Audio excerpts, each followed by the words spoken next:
Well, it's the new year. Today is January 1st, 2016, and I have finally made a decision on what to do about the transmission in this 1991 Cadillac Brougham, and now I have some time to go ahead and do some work on it to fix this transmission. And I had several choices and several decisions to make regarding the transmission on this thing. I could go to a local transmission shop and take it to them and let them rebuild it, and that would have been for a reasonable price. I've called around and gotten some prices for it, but the thing is, since this transmission is not the original transmission of the car and it's already had somebody go through it, you don't really know what you have to work with as far as the foundation is concerned. So the transmission shop is only going to be able to rebuild what you have, typically. Some might be able to swap them out with different units because they have cores. The other decision I could do or make is to go with something like an internet purchase, buy something online from Monster Transmission or Bowtie Overdrive. But the problem with that is that most of the time those transmissions are alright, but in the unlikely event that you do have a problem with the transmission and it's a manufacturing defect, you've got to take the transmission back out, pack it up, ship it off to the company, have them go through it, ship it back, put it back in, and see if the problem's corrected. And the shipping on something like that could be prohibitively expensive. It could wipe out any savings you would get from doing the job yourself and getting something online. When I bought this car, I knew that it had some transmission issues, because before I did anything, I had a Carfax ran on it, and that transmission has been replaced not once, but twice. It was replaced at 108,000 miles in May 2001, and then replaced again at just about 2,000 miles later in March 2002.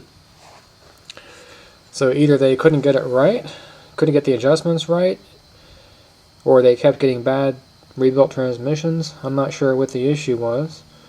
The car was definitely not abused, judging from the condition of the oil analysis from the rear differential, and also the condition of the car in general. I'm assuming, based on some of the other things I've seen regarding the workmanship from the place they've been taking it to, the previous owners have been taking it to, that the transmission suffered the good old misadjusted throttle valve problem. If you don't get that throttle valve or throttle cable adjusted right, you'll burn the transmission up pretty quick. So I knew that going into it when I bought the car, and I went ahead and bought the car anyway, because honestly the car is just in fantastic condition. All the chrome shines up real nice. Glass headlights don't have a lot of pitting in them. This is the original paint job on the car. Still shines up beautifully. No cracks on the dash. Vinyl top is showing some age, but really it's not all that bad for what is now a 25-year-old vinyl top. And the interior is just in excellent condition for a car this old. No rips on the seats, leather's nice and supple. And you just don't find these kinds of cars in this kind of shape very often in original condition. So I had to go ahead and buy it, even with the transmission problems. So what I ultimately ended up deciding to do, after doing a lot of research on it, was to go ahead and go through General Motors and purchase a remanufactured transmission from a General Motors dealer, in this case a Chevrolet dealer. And that hopefully should be the best of both worlds. You can buy these transmissions over the counter, and the good thing is that they come with a 3-year, 100,000 mile warranty. Now that mileage warranty is a little bit unrealistic, I think. I don't know of anybody that's going to put 100,000 miles on their car in 3 years, but I suppose you could. This is the General Motors remanufactured transmission. This is how they come. Comes in these plastic totes. And I just picked this up yesterday from the GM dealer. This is a 1991 Cadillac Brougham, and it's a 700R4, or otherwise known as a 4L60 transmission, and that's the correct part number for it. Part of why I'm doing the entire transmission actually is because I can't be guaranteed that what's in there is the right transmission for the car either, as far as torque converter stall speed and shift points and all those kinds of things, you know, the right kind of governor springs being installed. So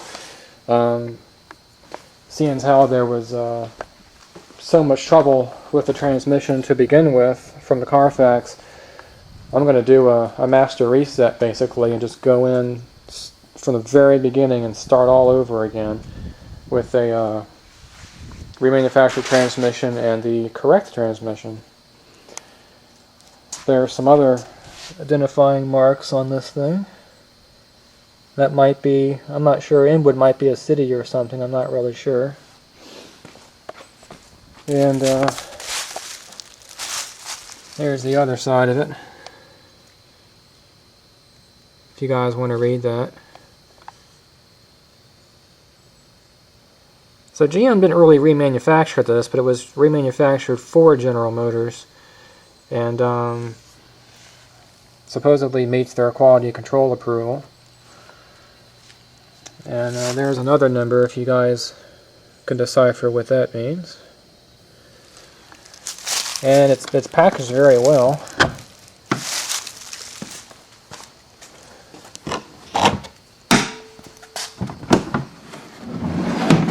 I have actually not taken the transmission out yet. I won't do that until I go ahead and put it in. It did get a little wet in there from the rain we've been having. We've been having just tons and tons of rain day after day. But it is wrapped up in this nice bag really tight. I don't think it's going to cause any issues. That's basically what it looks like.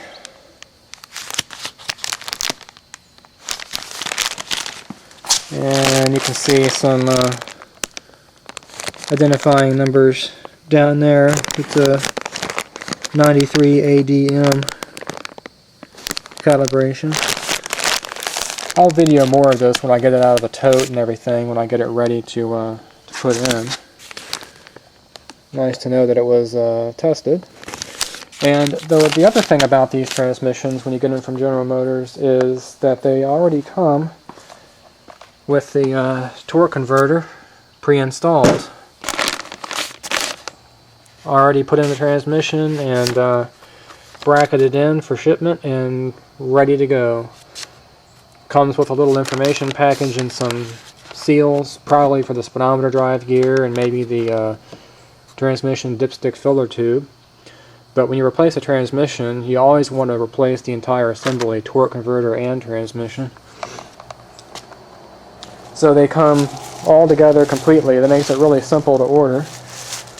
The case has a nice paint job on it. I'm not really fond of painting transmission cases. The paint tends to flake off after a year or after being in the harsh automotive environment with grease and everything.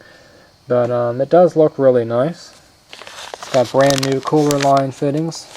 Everything is capped off nice and well. This looks like a good unit. I won't know until I actually get it bolted to the engine and see how the car drives, but so far everything looks really good. Looks like whoever remanufactured this took great care to package it right. Everything looks to be in good shape.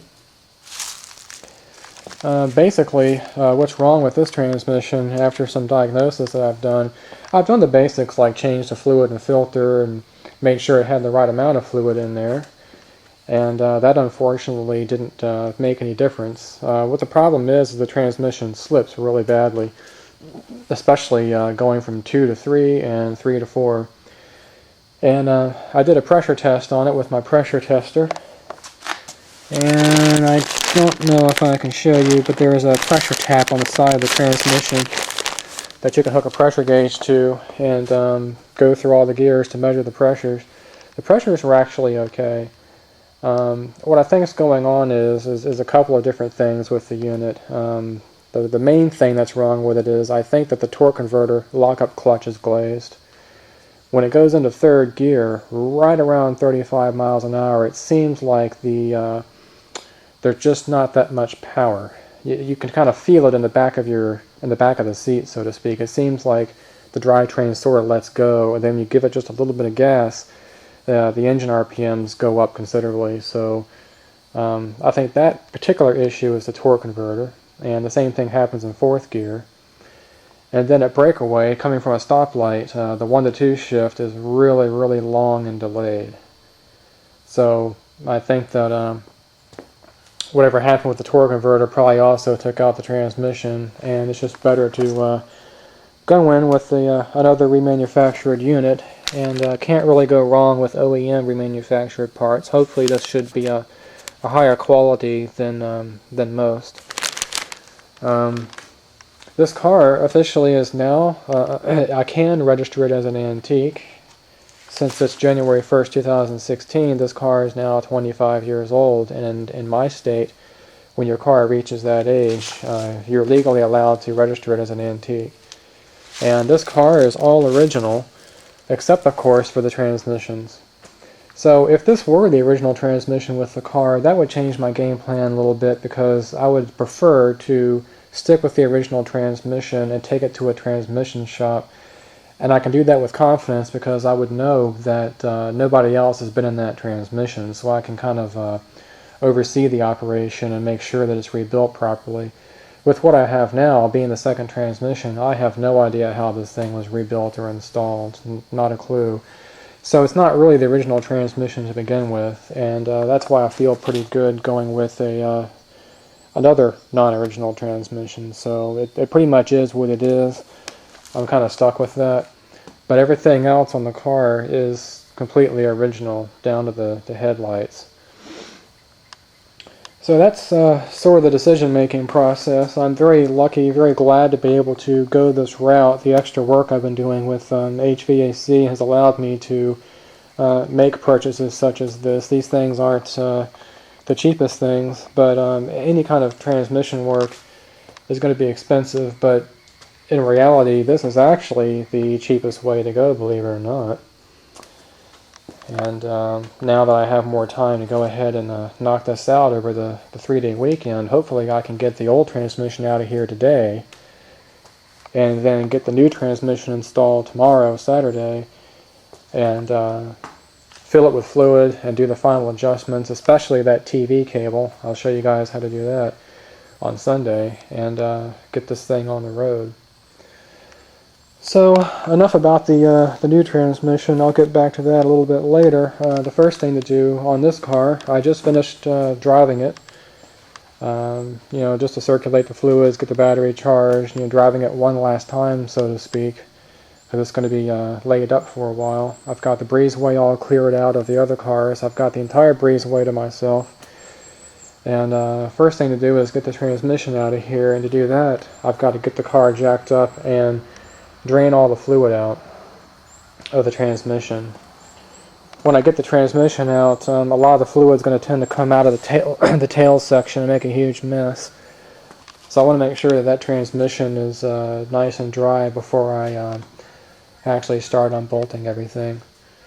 So I'm going to try to document the process as best I can. I don't know if I can get every single step, but I hopefully will be able to get most of it. I've done the transmission replacements before on the Ford Crown Victoria a little while back. That's the original transmission for it. Nothing wrong with it, just sitting there. And it was a big job, but definitely manageable. This car is built very much like that, so I think that I can go ahead and follow the same processes and get the transmission out of here. So let's get this thing jacked up, drain the fluid, and go from there. Okay, we're just getting started on the transmission removal, and I got the pan dropped and the fluid drained. And that's what the pan looks like since the last transmission fluid change, which really wasn't all that long ago. I made a video about that just a few months ago, and it actually looks very good. But the transmission actually is bad. I've been driving this thing like a baby carriage, knowing the transmission was bad, so kind of my own version of limp home mode, so to speak, until I can further evaluate what's going on with it. Getting kind of tiresome of taking 3 minutes to get to 45 miles an hour, but I have been having fun driving the car. It is drivable. And the good thing about this is that I will flush the transmission cooler, of course, but not having a lot of debris and crap in the system is only going to be to my advantage when I go in with the new transmission there.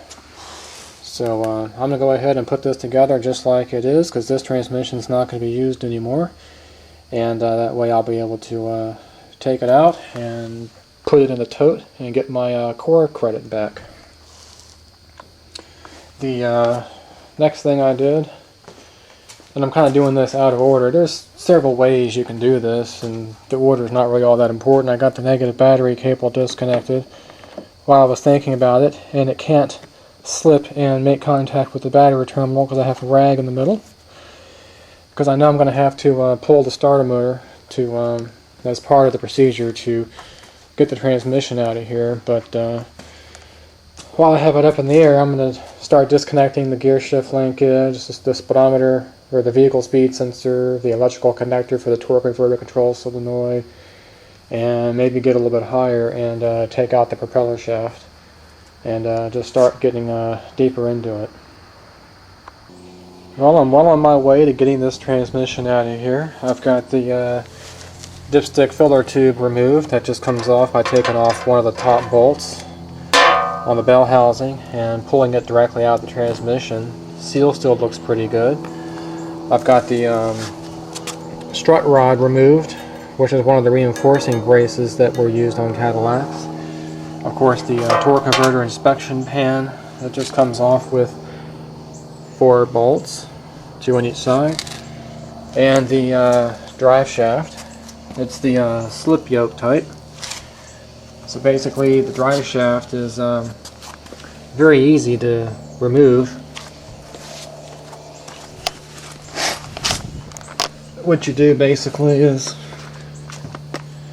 just loosen those 4 screws there, mark the orientation of the drive shaft against the pinion flange on the axle, take a screwdriver in between the pinion flange and the U-joint, slide it forward, drop it down, and it just simply slides out of the transmission.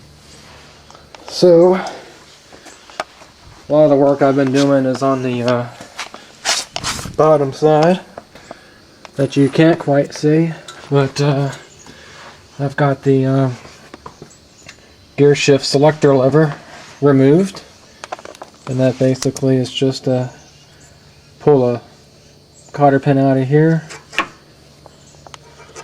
push it in, and it just comes out. It's very straightforward. I got all the electrical connectors up and out of the way, tied up against the frame. The connectors for the torque converter lockup clutch, as well as the, sorry about the lighting here, the vehicle speed sensor. And most of the bell housing bolts are removed as well too, as well as the torque converter. Torque converter's free from the flywheel. So this transmission basically is at the point where I need to remove this floor brace, as well as the transmission mount from the cross member, while supporting it with the transmission jack, and it can come on out. The torque converter bolts were challenging because there wasn't really anything to keep the engine from rotating, but what I ended up doing was using a breaker bar on the crankshaft bolt and letting that rest against the ground while I unfastened the bolts, and they just came right on out.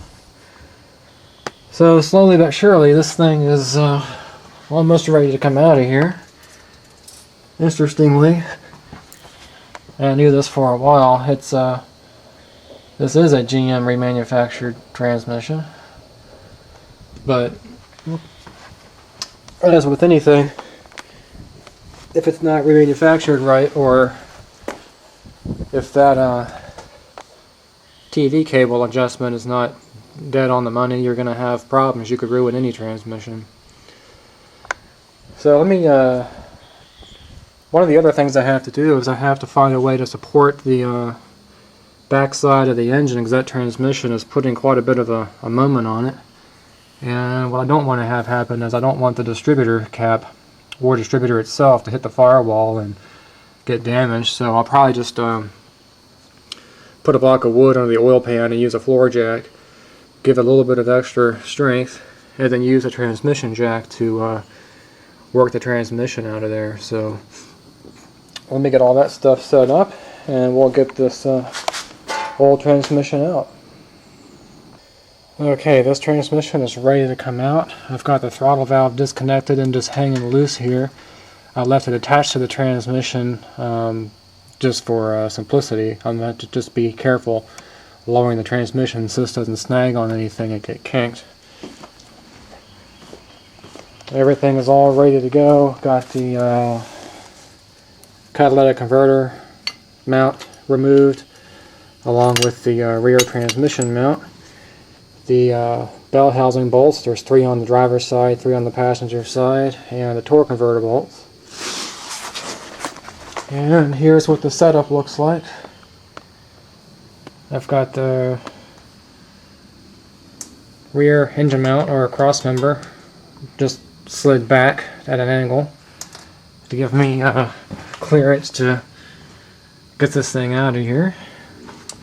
And I've got the transmission jack all in place. It's currently now supporting the entire transmission. It's just barely on there, so what I'm going to have to do is just adjust the angle of it a little bit and just back the transmission out and then lower it, and the next shot should be the transmission out of the vehicle, and we can go ahead and transfer the vehicle speed sensor and perhaps the gear shift bracket there and go in with the new one.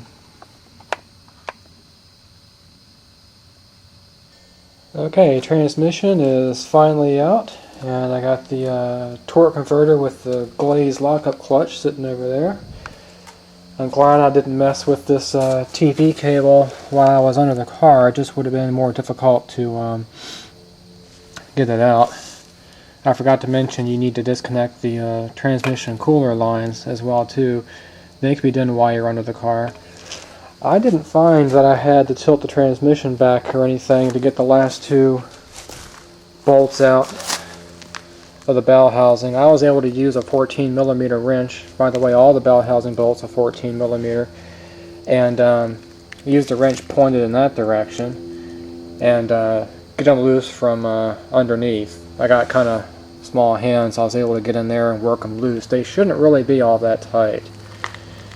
So that was one of the more challenging parts of this job, is the top 2 bolts on the bell housing there.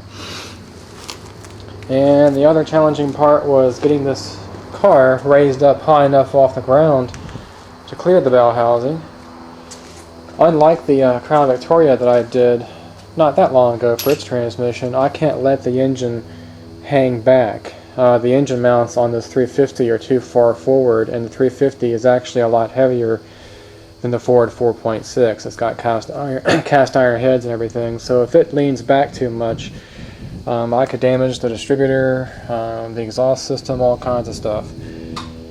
So I had to leave my main jack under the oil pan to keep the back end of the engine up, and I still didn't have enough clearance, as high as these jack stands would go, to get the transmission out from the side of the car here. So I had to press a really old jack into service and lift it up under the front tire just a few inches and scoot the transmission on out.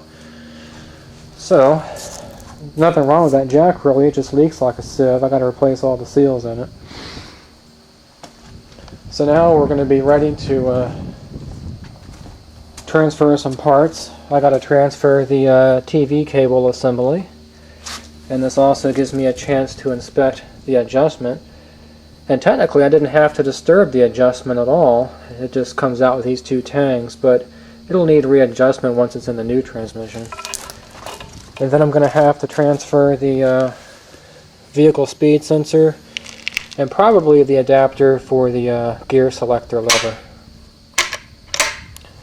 And that'll be about it. And then this thing will be ready to go back into the car. This was a GM remanufactured transmission back in 2001. That's the number for it, or the label for it there. And there's some of the numbers right there as far as the calibration. And I don't know that this was a bad rebuild. It may have been a very good rebuild. It might just be that the throttle valve cable was not adjusted properly. When I got the car, this was all the way back in the reset position. You're supposed to push this tang in, drive this all the way back, and then without the engine running, open the throttle to full throttle, and that'll pull this out by the amount that it needs to be pulled out to get the correct initial adjustment. And when I got the car, this was all the way back.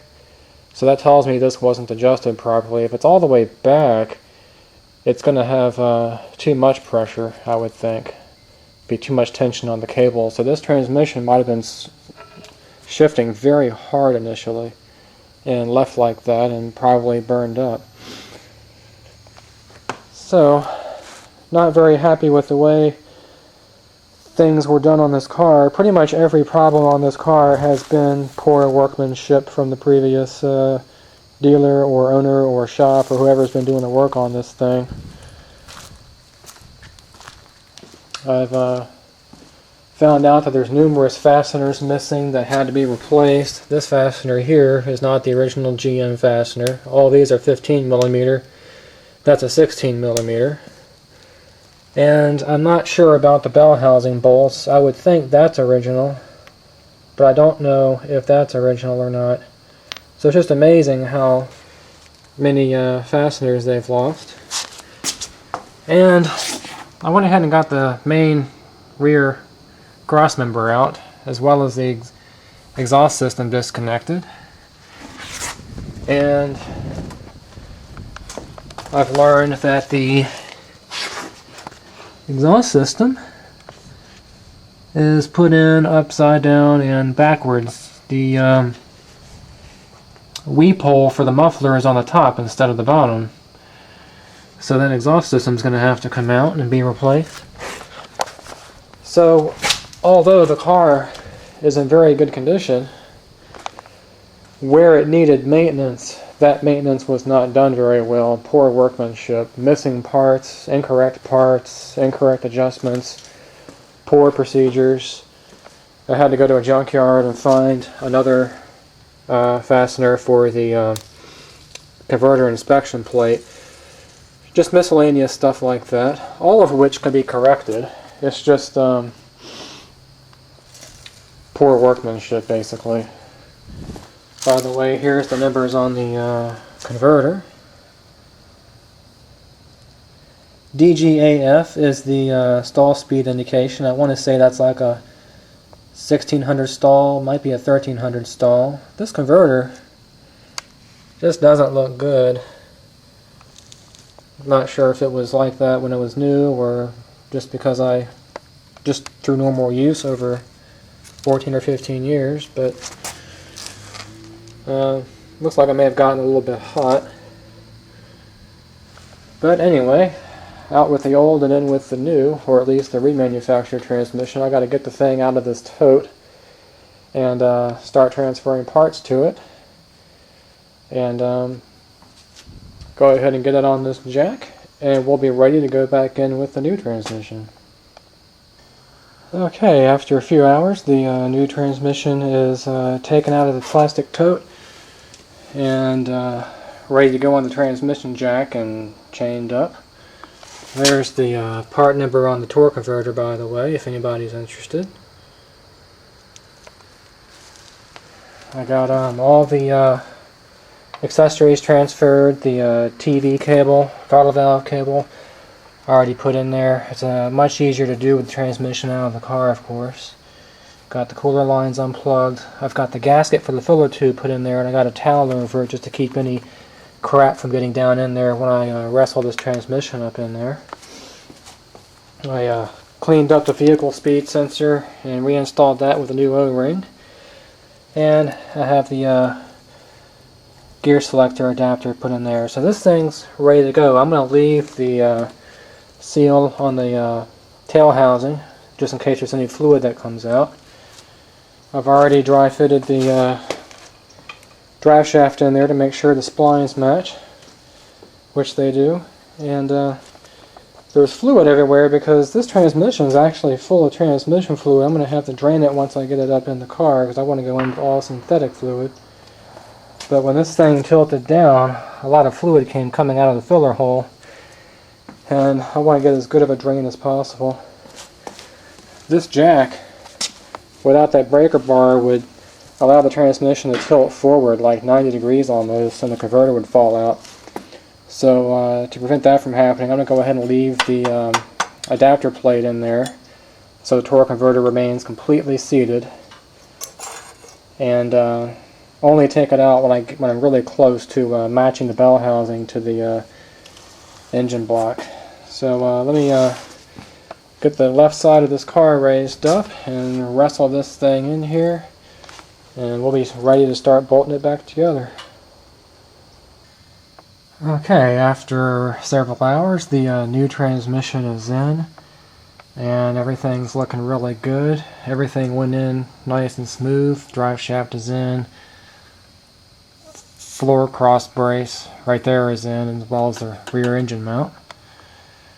Got the torque converter bolts all torqued down to specifications, 46 foot-pounds, and the inspection plate put back on. And even the top two bell housing bolts are torqued down to specifications. They were hard to reach, but they weren't too bad with a regular 14mm combination wrench. And this transmission is actually full of fluid when they tested it at the factory. So what I'm going to do is I'm going to drop the pan and drain the remaining fluid out of there. That'll allow me to go in with a 100% synthetic fluid, which is what I want to do. And it'll also allow me to inspect the contents of the pan, as well as the valve body and things like that, and see what kind of job they did when they rebuilt the transmission before the engine's even started. So let me go ahead and get this pan out of here, and we'll see what's lurking inside of there. Okay, here's the pan from the brand new remanufactured transmission, and there is some debris in there. I don't know if y'all can tell from the lighting. Some clutch material on the magnets. You can kind of see some stuff floating around in there, but not too much. Some allowance does have to be made for manufacturing debris that gets into the transmission as the transmission wears in. Shouldn't be a whole lot, but a little bit is acceptable. It's interesting that they got rid of the original magnet. That's what those 4 dimples are there for, and went with 2 separate magnets. I think I might rotate or relocate one of them to where the original one was, and leave the other one where it is after I dump all the fluid and clean these magnets off. That'll allow me to get rid of any kind of manufacturing debris left over and go in with a completely clean system. And now we'll check on the at the bottom of the car, the valve body.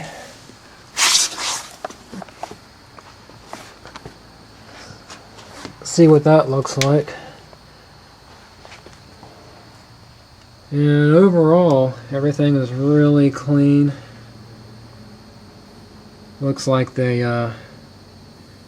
did a good job putting everything back together. I just want to look for any obvious telltale signs of anything not put back together well. All the wiring looks intact and it's not hardened by heat. Might be new wiring. Everything looks routed properly.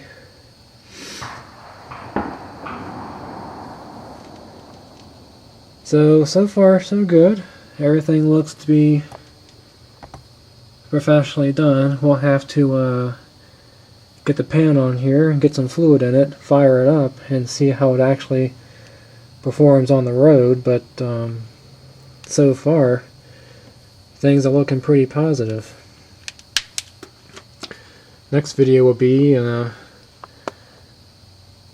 filling this thing up with fluid, working it through all the gears, and seeing how she drives. Well, the new transmission is in and all filled up and topped off with fluid, and just got back from a test drive, and I'm happy to report that the transmission shifting problem is corrected. Everything went in really smoothly, everything's nice and clean, all the parts are put back together. And that was one of the smoother transmission jobs that I've done. Top two bell housing bolts were a little tough to get to, but with just a regular 14mm combination wrench, they came out without too much of a hassle. And this is the fluid I went ahead and used. Since I can't drain the torque converter, I wanted to go in with the best fluid I could right from the get-go. That way it's not much of an issue when I drain it in the future. I'll just keep using this stuff. I've had very good luck with it, and this fluid should give this transmission every chance it possibly can have to last a long time. And as I mentioned before, this car is now on its third transmission. It's been replaced once back in May 2001, and then again in March 2002, and then again basically New Year's Day 2016 at 134,000 miles. And hopefully this will be the last time that the transmission has any issues. It's shifting perfectly now, which is really nice, because I got the car back in March last year and really didn't like driving it with the transmission acting like that. So it's actually really fun to drive it now that it's running properly. And I think the reason that they had so many issues with the transmission is related to the throttle valve cable. I had a little bit of trouble adjusting that cable. I used the GM recommended service manual procedure of pushing in the little D-shaped tab and forcing the cable all the way back to the firewall, and then going wide open throttle on the throttle body, and that didn't really quite get it. There was still a little bit of slipping even with the new transmission in here. I think what the issue is that this 25-year-old cable is stretched a little bit, and that makes the recommended GM measurement not really as precise as it should be. So at a future date, I'll go ahead and replace that throttle valve cable with a brand new one and adjust it, and I should be good to go. But for right now, I basically manually adjusted it a little bit, just a tad, to get those shift points nice and firm. So that's pretty much going to wrap up the transmission replacement. Sorry the video was not as detailed as it could have been. The weather really has not been very cooperative, and neither has the lighting. And the transmission job is a pretty big job, hard to do on your own, let alone trying to do it while holding a video camera, trying to mess around with something that big and heavy, and not having to worry about the torque converter falling out or anything like that. This car, the way the engine is designed, looks like the mounts are really way far forward. I had to use 2 floor jacks basically. One jack under the oil pan to raise the back of the engine up so it's nice and level so the distributor doesn't hit the firewall as the engine falls when the transmission comes out. And then because the top of the bell housing is so high, even though I had the car on jack stands as high as it would go, I still had to have a second jack under the tire to kind of rotate the car a little bit on the driver's side to work the transmission out of there. Having a proper transmission jack was a godsend in doing that. That made the job a whole lot easier. So I basically tried to point out some of the highlights of the transmission replacement. And it wasn't really all that bad. It's something that you can definitely do yourself if you got a transmission jack. The dealer that I bought the transmission from wanted about $650 to do that job, so I've saved quite a bit of money. And I think I've made the right decision going with the GM transmission. This transmission has a 3-year, 100,000 mile warranty, and the warranty is actually transferable. Should I actually sell the car, which I don't think I would ever do, but it's good to know that you could do that, and the transmission still remains under warranty. And if I have any issues in the future with it, I can always take it to a local GM dealership and have it worked on. That's why I decided to go that route versus a place like Monster Transmission or Bowtie Overdrive. Those are very good companies and make excellent transmissions. It's just that in the rare event, it probably wouldn't happen, but in the rare event that something does go wrong with the transmission, it would be very tedious and expensive to get that repaired by the manufacturer, because you have to take everything back out again, crate it up, ship it off, let them work on it, and then reinstall it. It would just be extremely tedious and cumbersome. So going with the GM parts, I get a good warranty, and I can also get it serviced locally if I have to under that warranty for no charge. So I hope this video has helped you guys out as much as I could, even though it wasn't quite as detailed as I would like it to have been. But hopefully I went over enough of the highlights to give you guys some pointers to try to tackle this job yourself.